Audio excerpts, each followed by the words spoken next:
اشترك في قناة نبض ديزاد وفعل زر الجرس ليصلك كل جديد. السلام عليكم وأسعد الله صباحكم. لن تصدق سبب وفاة زوجها المؤثرة الجزائرية رانيا إزميرالدا، والجميع ظن أنه سقط بدراجته النارية من على جسر اسطوالي بالجزائر العاصمة. وقبل الخوض في التفاصيل يرجى متابعة الفيديو للأخير والاشتراك في القناة ليصلكم كل جديد.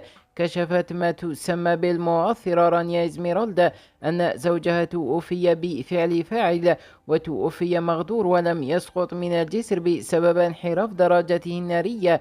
وأظهر مقطع فيديو نشره شاهد عيان سيارة وهي محطمة من الأمام بينما كانت الدراجة النارية تحت الجسر. وكشف شهود عيان في التعليقات أن سائق السيارة الرمادية كانت تقوم بالتجاوز الخطير وصدم الزوجة المؤثرة قبل أن يسقط من الجسر ويلقى مصرعه على الفور.